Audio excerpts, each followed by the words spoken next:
चाहे तो टकराना जरूरी है, जो जिंदा हो तो फिर जिंदा नजर आना जरूरी है। चलिए इसी के साथ में न्यू ब्राइट वे में आप सभी का स्वागत है। और इलेक्ट्रोमैग्नेटिक इंडक्शन विद्युत चुंबकीय प्रेरण का हम लोगों का ये थर्ड पार्ट है। विद्युत चुंबकीय प्रेरण के अंतर्गत आज हमें इसमें सबसे पहले अल्टरनेटिंग करंट यानी कि आपकी प्रत्यावर्ती धारा, तो उसके बाद में डीसी डायरेक्ट करंट, इसके विषय में पढ़ना है। तत्पश्चात अन्योन प्रेरण एक महत्वपूर्ण टॉपिक है जिसपे ट्रांसफार्मर हमारा बना हुआ है, म्यूचुअल इंडक्शन। फिर उसके बाद स्वप्रेरण सेल्फ इंडक्शन। फिर फ्लेमिंग के दो नियम है, लेफ्ट हैंड रूल और राइट हैंड रूल, दोनों को पढ़ेंगे। लास्ट में भंवर धाराएं, ईडी करंट, जिसके कारण से ट्रांसफार्मर जो है जल जाता है। और इसमें सब के सब बोर्ड के परिप्रेक्ष्य से देखें तो बहुत महत्वपूर्ण टॉपिक है। अब इसको हम स्टार्ट करते हैं। सबसे पहले ये बहुत छोटा ही टॉपिक है तो इसी को पहले बता देते हैं। अल्टरनेटिंग करंट यानी कि प्रत्यावर्ती धारा वह विद्युत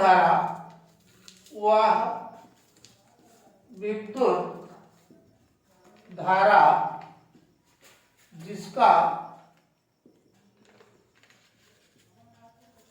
परिणाम या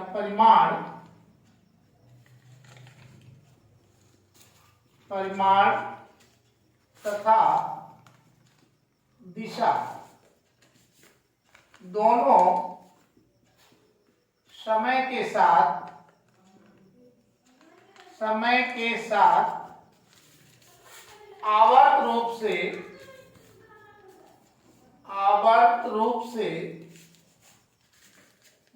बदलें या परिवर्तित हो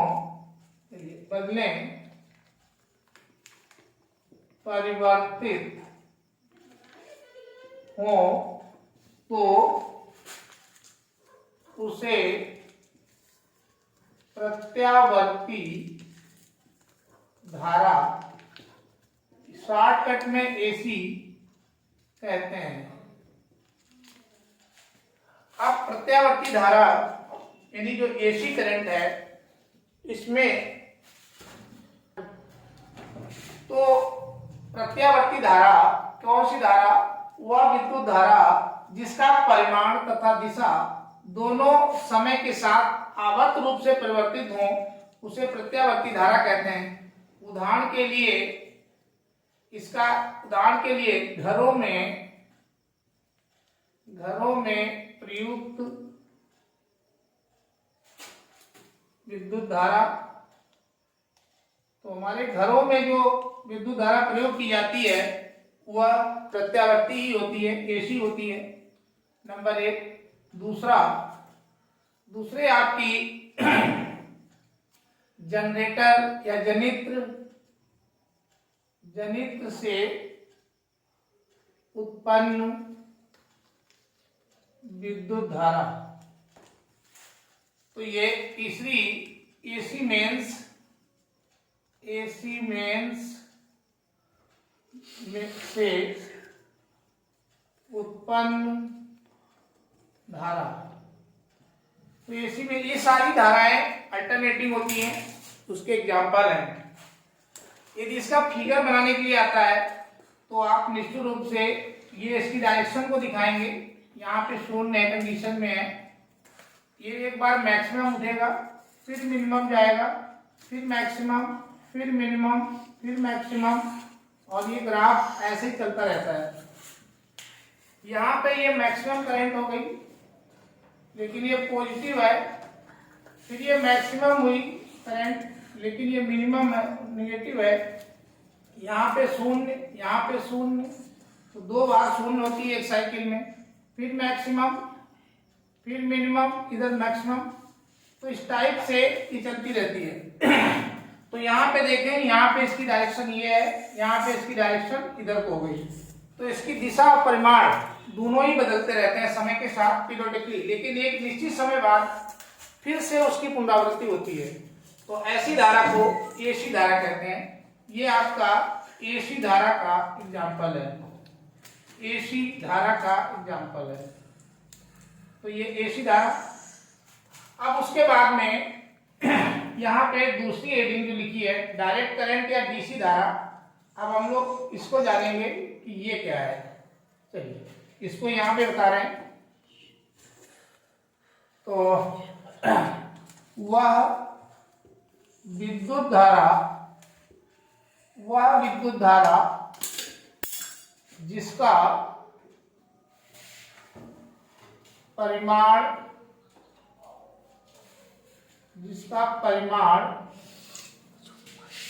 तथा दिशा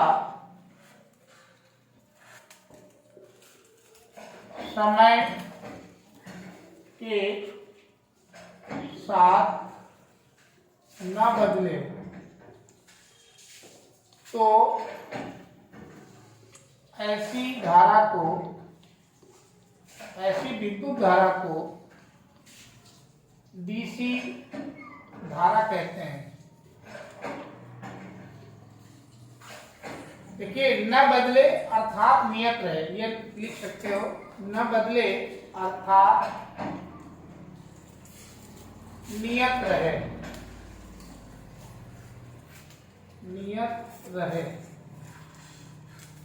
अब इसके उदाहरण लिख लीजिए, कौन कौन से एग्जाम्पल हैं जहां से हमें डीसी करंट प्राप्त होती है। तो नंबर 1 सेलों से प्राप्त विद्युत धारा। तो जो सेलों से विद्युत धारा हम लोग प्राप्त करते हैं वो डीसी होती है। नंबर 2 बैटरी से प्राप्त विद्युत धारा, ये भी आपकी डीसी होती है। तो ये सब डीसी करंट के एग्जाम्पल हैं। इसका फिगर आप बना दीजिए, वन डायरेक्शनल होती है, ये इस टाइप से आपकी चलती है,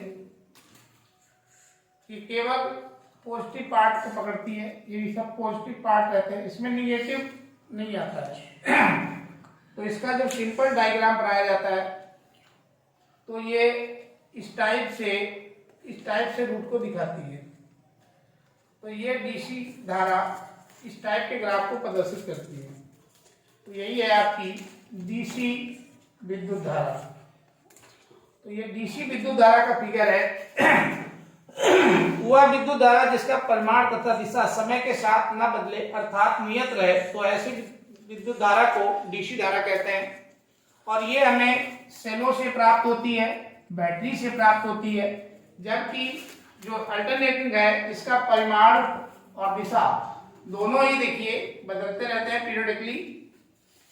चलिए, तो ये एक साथ दिया गया है, एक साथ दे दिया है, इसका अंतर डिफरेंस लिखने के लिए आता है तो भी आप इजीली लिख सकते हैं। अब इसके बाद में हम लोग पढ़ेंगे स्वप्रेरण तथा अन्योन प्रेरण।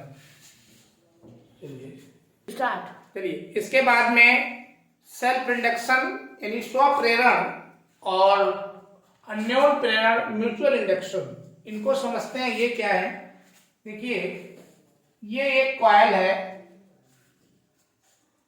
ये हमने एक यहाँ पे कॉइल ले ली और ये कॉइल ले ली ऐसे। इस कॉइल में ये नंबर ऑफ टर्म्स, यहाँ पे रियोस्टेट लगा देते हैं। रियोस्टेट एक प्रत्यावर्ती प्रतिरोध होता है। उसके बाद एक बैटरी से इसको कनेक्ट कर दीजिए। तो एक यहाँ पे स्विच डाल दिया, ठीक है। अब इसमें इसके बगल में यहीं पे एक दूसरी कुंडली रख दीजिए ऐसे। इसमें कोई बैटरी नहीं है, कुछ नहीं है, खाली एक गैल्वेनोमीटर लगा हुआ है। और गैल्वेनोमीटर ये जो जी है वो धारा के परिमाण तथा दिशा दोनों को दिखाता है। तो इसमें तो ये बैटरी लगी है, ये वाली, ये इसमें बैटरी लगी है, अभी तो ऑन किया नहीं है। स्टार्ट। चलिए अब देखिए, इसमें हम लोग पढ़ते हैं अन्योन प्रेरण म्यूचुअल इंडक्शन तथा स्वप्रेरण सेल्फ इंडक्शन। सबसे पहले अन्योन प्रेरण को जानते हैं। तो ये हमने एक यहाँ पे रियोस्टेट लगा रखा है, इसको कहते हैं प्रत्यावर्ती प्रतिरोध या परिवर्तित प्रतिरोध। परिवर्तित प्रतिरोध ऐसा प्रतिरोध जिसके मान को हम घटा बढ़ा सकते हैं। अब इसमें जैसे ही स्विच को ऑन करेंगे तो यहाँ से करंट फ्लो होने लगती है, क्योंकि ये इसका पॉजिटिव नेगेटिव है, तो इसमें करंट ये ऐसे फ्लो करती है, ये इसमें करंट फ्लो करने लगती है ऐसे। तो इस टाइप की करंट इसमें फ्लो करती है। अब इस करंट की वजह से बगल में रखी दूसरी कुंडली, जिसको द्वितीय कुंडली कहते हैं, द्वितीय कुंडली, तो द्वितीय कुंडली सेकेंडरी कॉइल में ये प्राथमिक है, तो प्राथमिक कुंडली में बैटरी लगी हुई है और द्वितीय कुंडली में कुछ नहीं है। जैसे इसमें करंट को प्रवाहित किया जाता है तो होता क्या है कि इसमें से मैग्नेटिक फील्ड ऑफ लाइंस ऐसे गुजरती हैं, यहां से ऐसे पास होती हैं, जिसकी वजह से होता इस कुंडली में विद्युत वाहक बल उत्पन्न हो जाता है और ये कुंडली भी स्वतः प्रेरित हो जाती है और इसमें भी एक धारा बहने लगती है। तो जब इसमें टच न कराया जाए बल्कि दूर से किसी दूसरी की वजह से दूसरी कुंडली में प्रेरण आ जाए तो ऐसे को अन्योन प्रेरण कहते हैं, म्यूचुअल इंडक्शन। चलिए इसको लिख लीजिए। जब एक कुंडली में विद्युत धारा प्रवाहित की जाए तो इसमें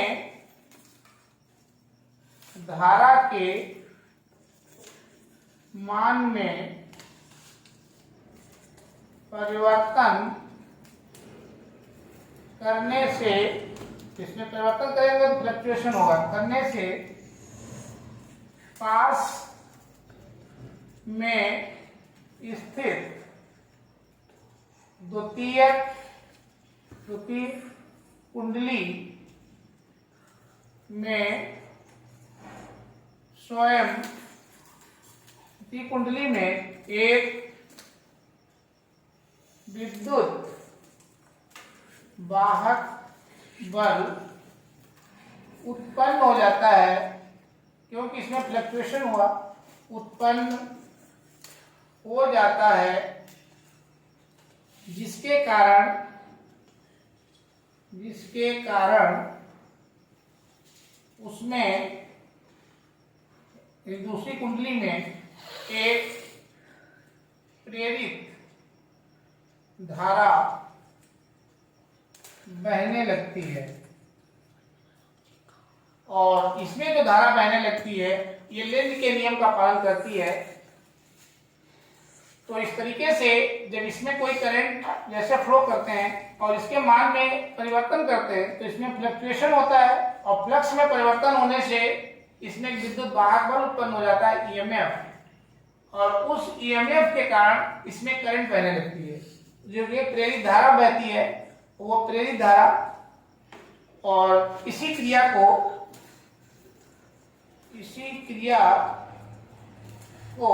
क्योंकि इसकी वजह से इसमें ऐसा हुआ अन्योन प्रेरण, इस क्रिया कह लें, घटना कह लें, कहते हैं, तथा जिसमें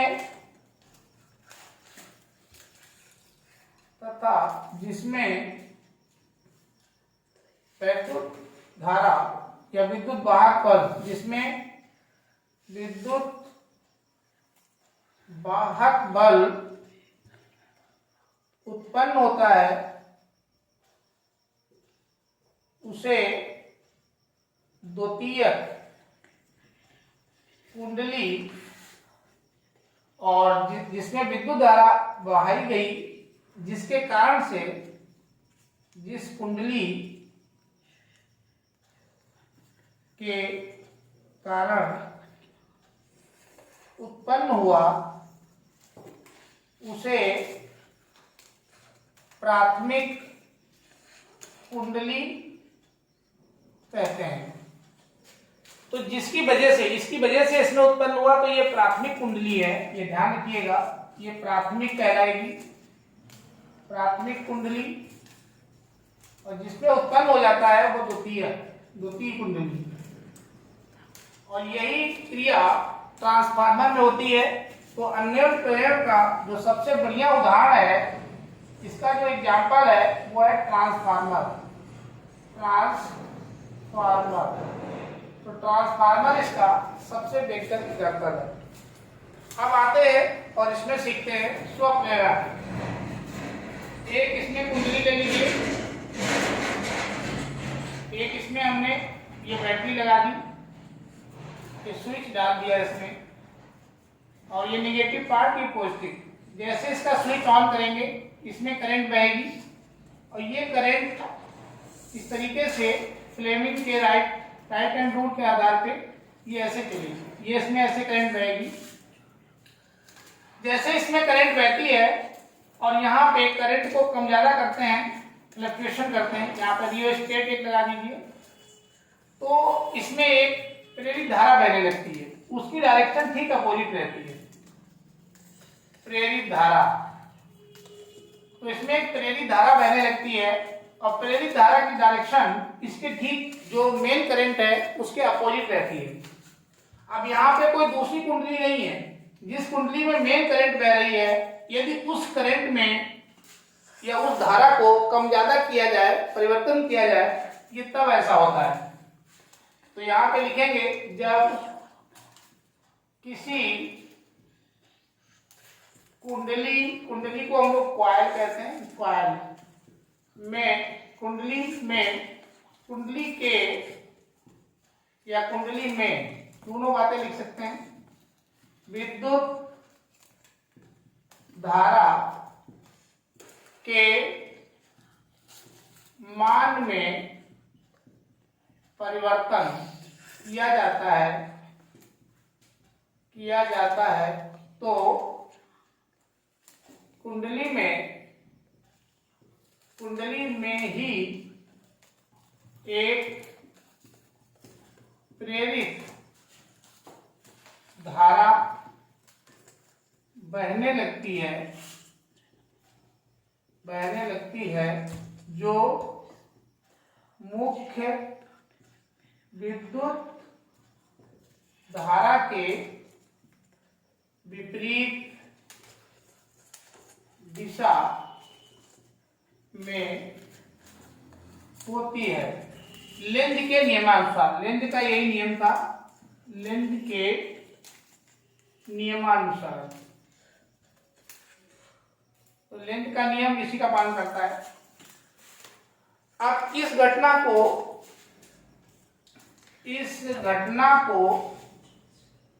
स्वप्रेरण कहते हैं। स्व, ये खुद अपने आप प्रेरित हो गई, कोई दूसरी कुंडली नहीं थी, इसलिए इसको स्वप्रेरण कहते हैं।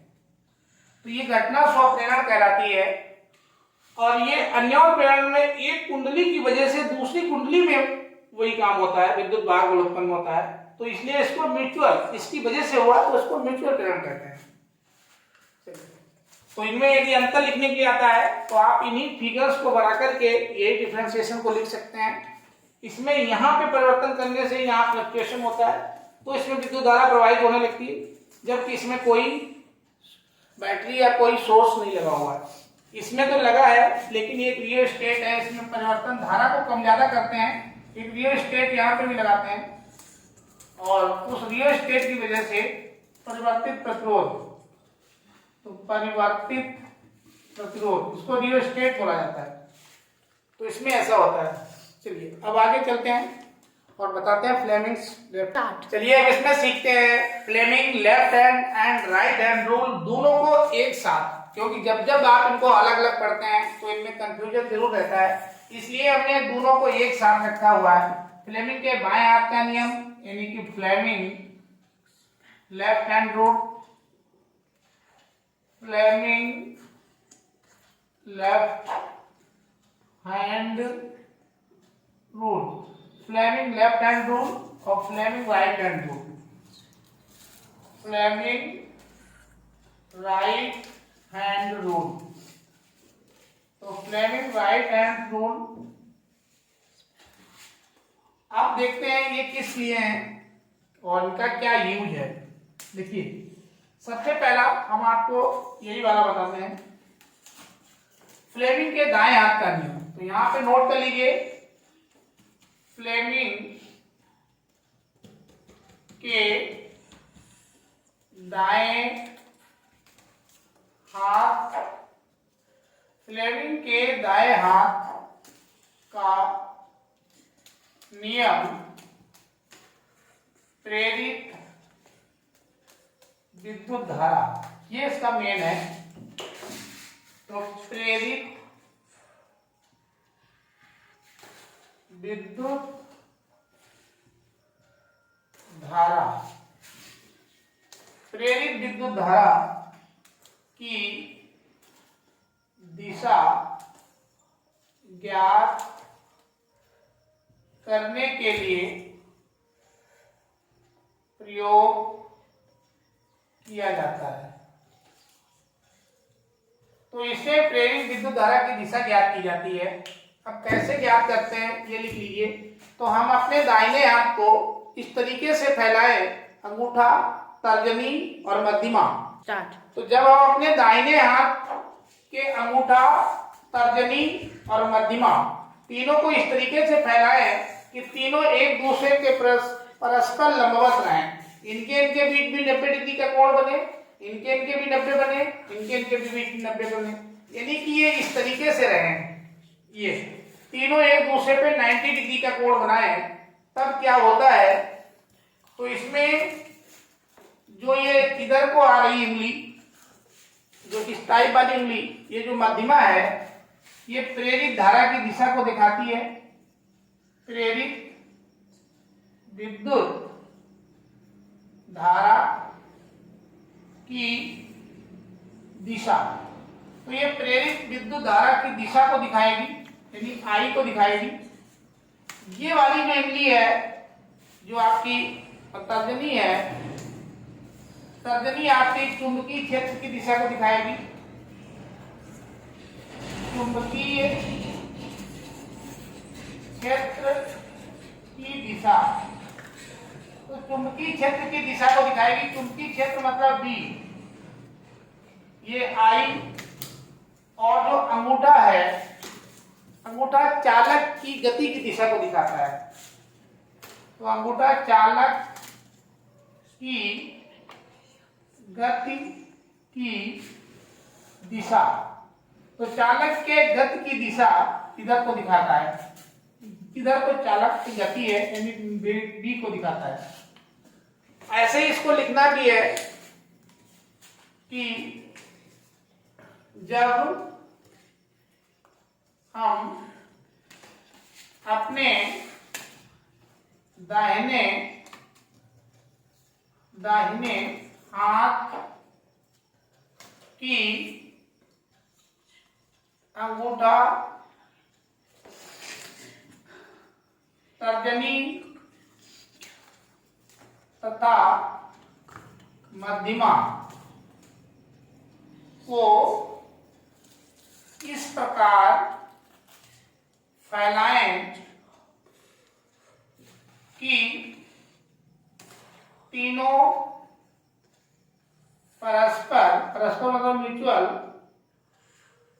लंबवत रहें। तो अब जो मध्यमा है, मध्य की उंगली है, बीच वाली उंगली, उसको मध्यमा कहते हैं। तो मध्य की उंगली प्रेरित विद्युत धारा की दिशा तथा